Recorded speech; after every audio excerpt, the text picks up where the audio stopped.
کس کے لیے؟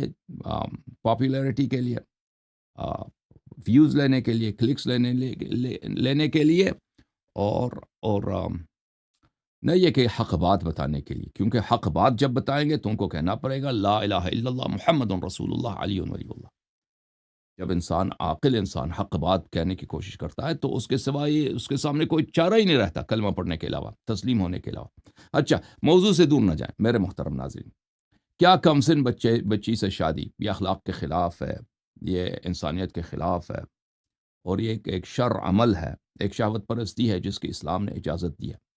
اس سوال کے جواب دینے کی ہم کوشش کریں گے اس پروگرام میں۔ سب سے پہلے میرے محترم ناظرین، آج جو بھی یہ اعتراض کرے، ملحدین کو اسے اعتراض کرنے کا کوئی حق نہیں ہے، ٹھیک ہے نا؟ دوسرے لوگ اعتراض کریں، کرسچن اعتراض کریں، وہ بھی اعتراض نہیں کر سکتے کیونکہ ان کے مذہب میں بھی کمسن بچے کے ساتھ شادی جائز ہے۔ یہودی بھی نہیں کر سکتے کیونکہ ان کے مذہب میں تو یہ جائز ہے۔ ہندو بھی نہیں کر سکتے کیونکہ ان کے مذہب میں بھی یہ جائز ہے، ٹھیک ہے نا؟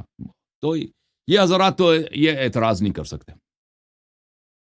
ملحدین تو بالکل اعتراض نہیں کر سکتے کیونکہ ملحدین کے ہاں یعنی جب خدا نہیں ہے ایک، اور موت زندگی کا خاتمہ ہے، اس کے بعد کچھ بھی نہیں ہے۔ موت ہے آئی تو اس کے بعد کچھ بھی نہیں ہے۔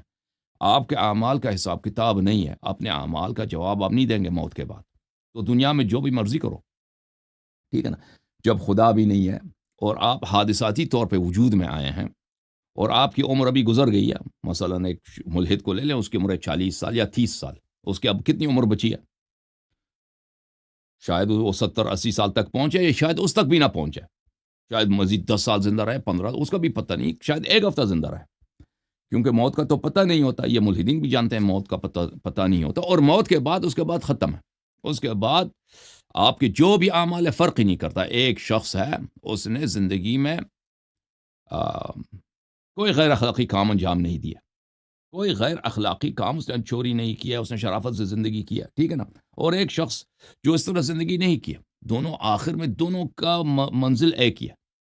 دونوں کی منزل کیا ہے؟ عدم۔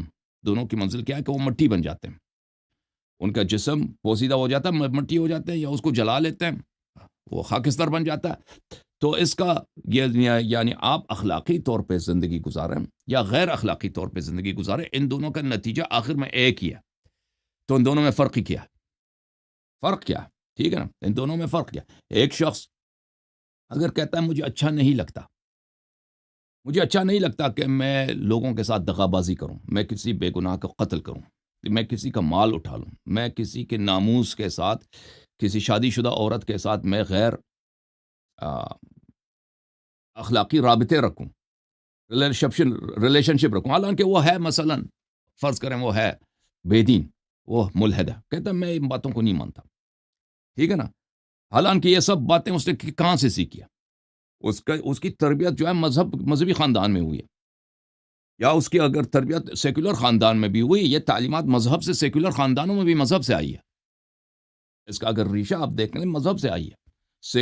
اپنے ایتھیزم کا تو کوئی اخلاق ہی نہیں ہے نا، ابھی عرض کرتے ہیں کہ کیسا ان کا کوئی اخلاق ہی نہیں۔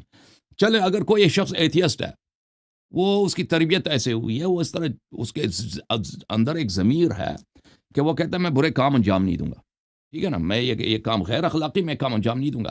ایک دوسرا شخص ہے، وہ کہتا ہے میں ایتھیزم کے اصول پہ اپنی زندگی گزاروں گا۔ ایتھیزم کے اصول کیا ہے؟